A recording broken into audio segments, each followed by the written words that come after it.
Hello, nice to meet you. This is Kim Gi-hwan from Richgo. Today, I have a very popular guest on the Richgo YouTube channel, our Ellen. It's great to see you. Since the last video aired, the response has been overwhelming. I am truly grateful. It sold a little more. Oh, really? I'm so glad to hear that. It makes me happy to know that I can help. And now, our dear Ellen, we have quite a deep connection, don't we? I've been watching closely, and the style of the person I like is one of consistency between words and actions, and our Ellen is indeed consistent in that regard, regardless of whether it's right or wrong, right? So, these are the aspects that I personally really respect. After that, following the recent hot video, Elliott contacted me again, and there was a fact I wasn't aware of. He mentioned that one of the leading indicators of the Seoul real estate market is actually the movements in Sejong City.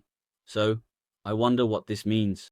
Recently, in a YouTube video, a preferred speaker mentioned that Sejong City has dropped significantly and the transactions have been increasing lately, so they spoke about it very positively. However, I have a different opinion. The increase in transactions right now is very bad, and the title of my book is The Second Crash of Apartments in South Korea in 2025, which is next year. That's right. But I believe that the leading indicator is Sejong City. It has already begun. It's like this. Just as Samsung Electronics is plummeting in the stock market compared to its intrinsic value, Sejong City is leading the way in discussing the direction of the real estate market. So, leading and preceding are a bit different. Sejong City doesn't pull each other up in that sense. It's more about being a leading indicator that moves first. In other words, the movements are faster. It's faster by a few months. I will talk about that today, focusing on the facts and projections related to Sejong, particularly since I am not directly involved with Sejong City, but have a strong interest in the apartments in Seoul and across the country. I will connect these points and elaborate on them. And the other day, I saw some comments, and the reactions to the comments are really good. Our Ellen, but the speed is a bit fast. Then someone said that geniuses tend to speak quickly. I think it would be great if you could slow down just a little bit. I understand. This screen shows the Excel program I use to download the actual transaction volume from the Ministry of Land, Infrastructure and Transport every morning using a macro. Originally there was no graph here, but today I made one to explain. The one on the left shows the transaction volume, share of apartments in Seoul, and the one on the right shows the transaction, share of apartments in Sejong City. It's not the volume, but the share. What percentage of the total number of apartments in that area are being transacted? Compared to national figures, transaction share in national volume is significant. Currently, Seoul has 1,479 apartment transactions. Data shows 19,000 transactions nationwide as of this morning, excluding Seoul's 1,479 from 19,000. We see the overall picture. The proportion, yes, I understand. N3, it's like this. This is Sejong. Here, the number of transactions in Seoul has dropped from over 8,000 to 1,400, which is a significant decrease. However, in Sejong, the peak was 460 transactions, and as of yesterday, it has dropped to 218, which is almost half. Meanwhile, in Seoul, the number has fallen to about 1/7 of what it was. This is what the chart illustrates. In June and July, the number of apartment transactions in Seoul increased significantly compared to national transactions. Recently, while the absolute values have also decreased, the proportion has dropped as well. The share of apartment transactions in Seoul is decreasing. Although the number of transactions is declining, if the national figures are also decreasing, the proportion wouldn't drop. However, the number of apartment transactions in Seoul is decreasing more than in other regions. In other words, transactions are declining more in Seoul than in other areas. On the right side, we see Sejong City.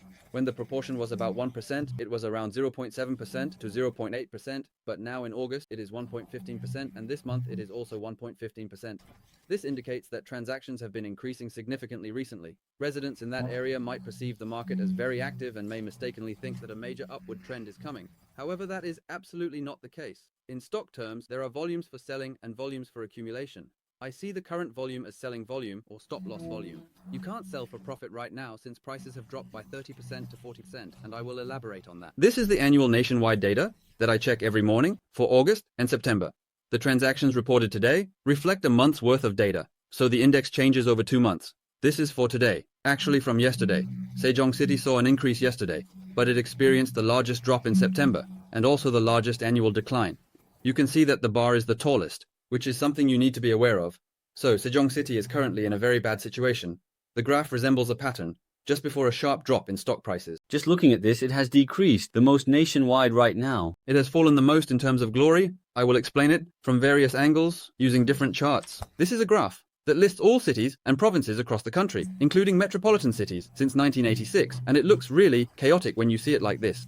So, if you look at this, the pink represents metropolitan cities, and the blue represents the 8 provinces. When you combine these two, it becomes the local areas. Next, there is the national level, and the stars indicate the top 100 cities, which are the strongest ones. From here, I consider the time when President Park Geun-hye took office in 2013 as the baseline of the bottom 100. Since the bubble burst in 2007, the top 100 of the real estate market have merged, making it strong. It has already surpassed its peak now. When it drops, the suburbs and provinces have risen. Right. Then, in 2017 and 2018, the market also declined when moving towards Seoul. Until 2019, the metropolitan cities couldn't rise much, but the most important point comes here, which is November 2019. From this point, the trend definitely changed. In particular, the elite wave across the country is different from that of Seoul and the metropolitan cities. Because I also keep saying that the cycles of rise and fall differ from region to region. Since 1986, the direction of the first wave has been the same. That's right. The guys in Seoul have experienced a downturn, once until the IMF crisis under Park Duk-kwan, but the 5 major metropolitan areas and the 8 cities have been in a continuous decline here for 8 years. So these are the strong ones, and these are the weak ones. But the second wave ended here, during the IMF. Here, the third wave has started, and after the third wave began, the fourth wave in Seoul apartments burst with the bubble 7 by the end of 2006. Now, the fifth wave has also started. However, in the local area, the third wave started from here, and it continues to be the third wave. It keeps being the third wave. After continuing as the third wave, it then moved to the fourth and fifth waves. So, in this context, after President Park Geun-hye took office, the third wave in Seoul apartments just started, but it is still in the beginning stages. So, the fifth wave has started, but this is the third wave, and that is the fourth wave. However, the problem is that since the end of 2019, everything has become the fifth wave. Then, in November 2021, the target number peaked, marking the end of a 34-year rise, while the 5 major rivers and 8 regions are declining, but the strong ones in Seoul are climbing up. Meanwhile, the Yonggul index continues to drop. What is the Yonggul Ojo Index? It's also known as Yonggul Ojo-gi. In 2020 and 2021, there was a lot of speculation, and a significant amount of property was purchased in the Nodogang area. It was even reported in the newspapers. So, from that area, they selected 50 apartments to create an index. But if you look at it, it's in a terrible decline. It's really bad. Regardless of whether the prices in the Ari Park have gone up, it's still falling. Next, if we expand on this a bit more, this sets the bottom in 2013 at 100, and this is the 8 items. They are the weakest, right? The red ones are called star stocks, which are those that rank within the top 100 by market capitalization. There are about 120 of them. The purple one represents Seoul. This bar chart is for the entire country, and this one is for the provinces. Local refers to metropolitan cities and 8 provinces, which together constitute the local area, forming one complete set. But I have included Sejong City here, which wasn't even mentioned in the book. In black, there are 70 complexes. I designed it to cover about 68% of the market capitalization. If you look here, it suddenly starts from 2019. It's rising like crazy. The angle of the rise is steeper than anything else that's going up, right, but here, it can only rise until May 2021, and then it drops first. That's right, but the apartments in Seoul keep rising. Nationwide, everything is rising. This is the leading indicator. This blue area here, which is called the blue zone, peaks earlier than others, while other places peak in October.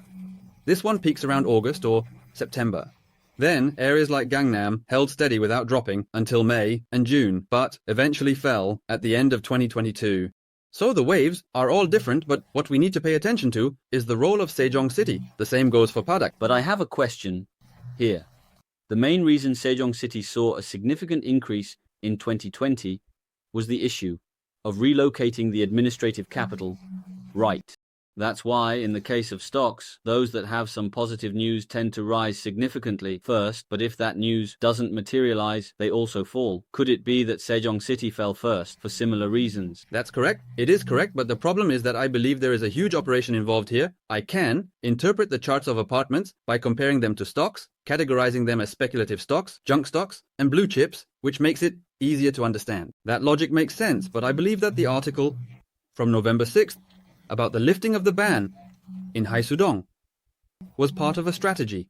So, if you look at this, it shows the provinces and the 5 major metropolitan cities, along with 8 provinces from 2019, using a log chart with the y-axis scale made uniform. What stands out to me here is that Sejong City has risen dramatically. The angle is almost vertical. For example, Jeollanam-do is struggling here, but Sejong City has increased significantly, and Gyeonggi and Incheon have also seen considerable rises. Then there's the blue zone, which refers to the 8 districts in Seoul, where apartments are priced below 700 million won, specifically in the areas of Nodogang and Gyeomgang.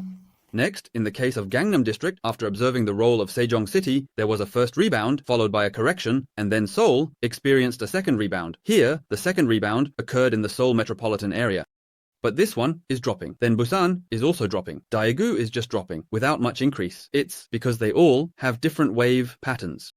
First, let's look at this. Suddenly, there was a big change here. This is what happened. Haesudong has also been lifted. The adjustment target has been completely removed, and it was reported in the news. It's on November 6th. It says that all 3 districts in Busan have been lifted, including Haesudong. If we talk about the best areas, it would be like the 3 districts of Gangnam. I've been to Haeundae a few times, but since I'm not a local researcher, I'm not very familiar with the area, including Haeundae District, Suyong District, and Dongnae District, as well as Haeundae-dong.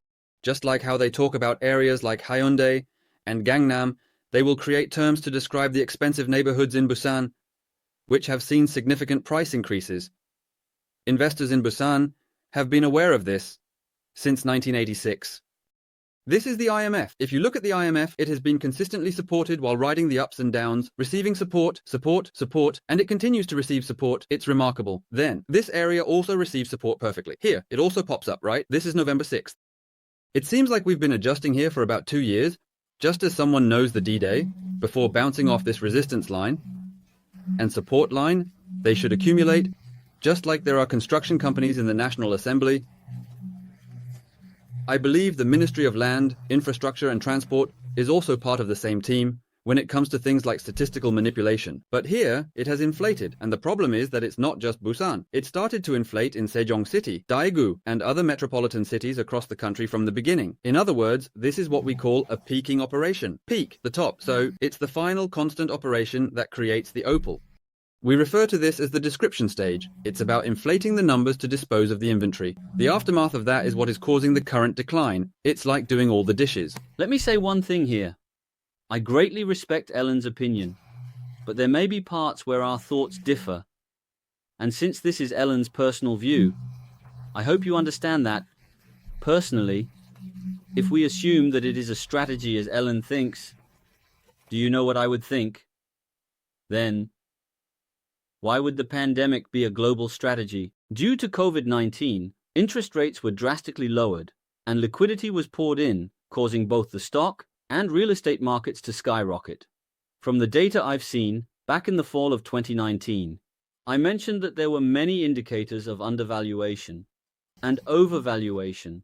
Looking at the data, I found that the provinces were significantly undervalued.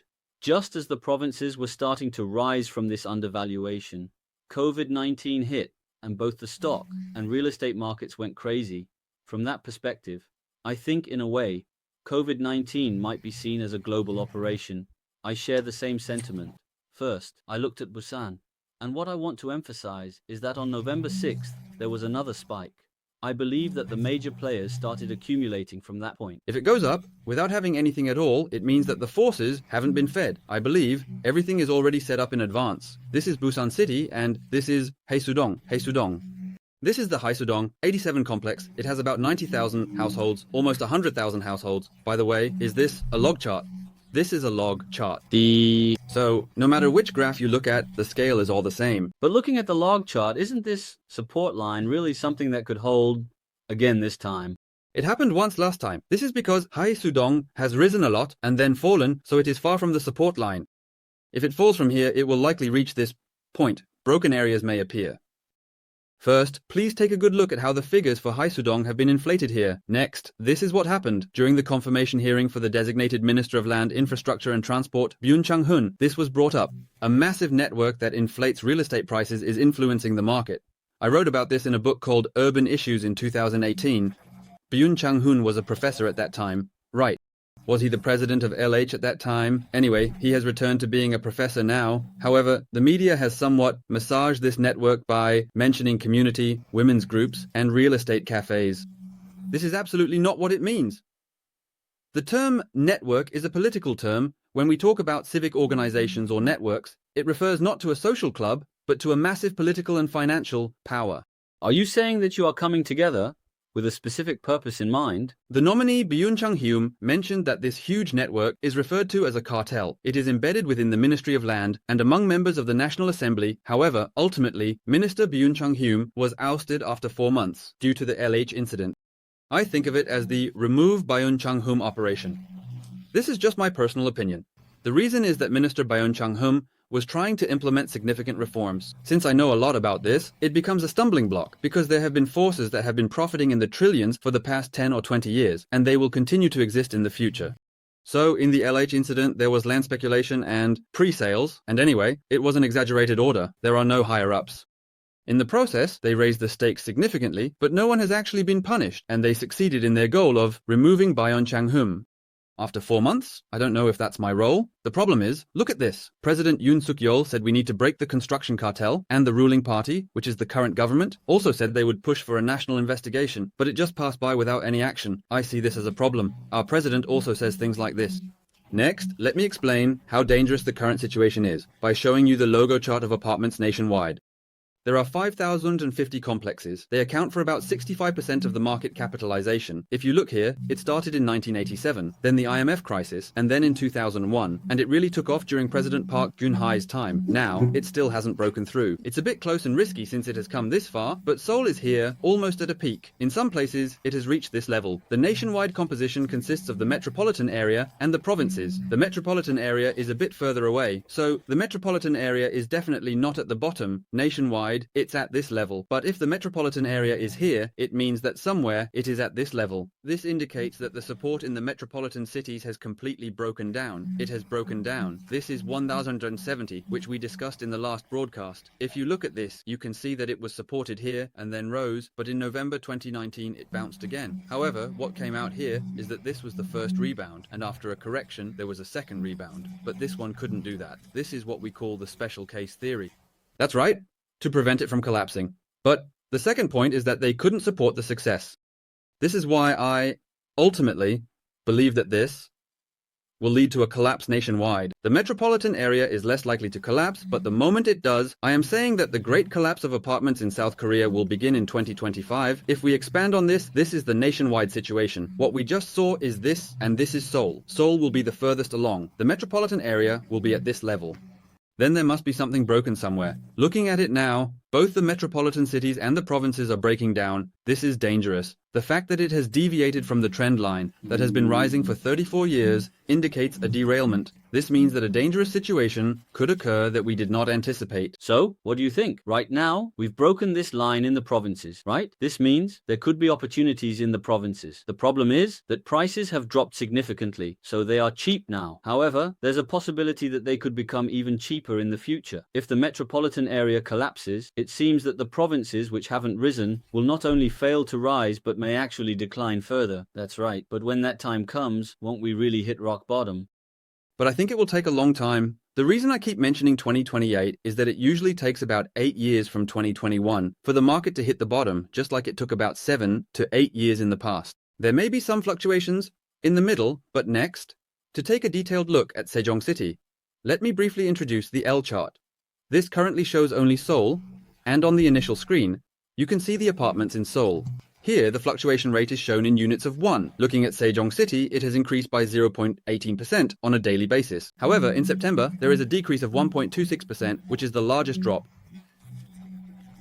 If we only look at Seoul in this state, we can see the monthly, quarterly, and yearly charts. The monthly chart has increased significantly for Seoul. However, since other options are not clickable right now, when we look at the monthly chart, we can see this kind of chart and view several different charts. Next, the quarterly chart can be viewed on a larger scale, and the annual chart can also be viewed on a larger scale. And all of this becomes part of the Ichimoku Kinko Hyo. This becomes the Ichimoku chart. And then, when you look at the expanded chart, it gathers all the data we just saw.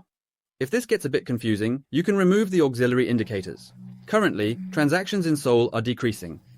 The increase rate is less than 0.2% this month, as transactions are tightening, which affects the exchange rate significantly. The comparison chart shows a trend line, and it includes data from KB, the Korea Real Estate Agency, the Ministry of Land, Infrastructure and Transport, and actual transaction prices altogether for comparison. Additionally, technical analysis tools like Bollinger Bands, sonar charts, and parabolic indicators are all included as technical indicators.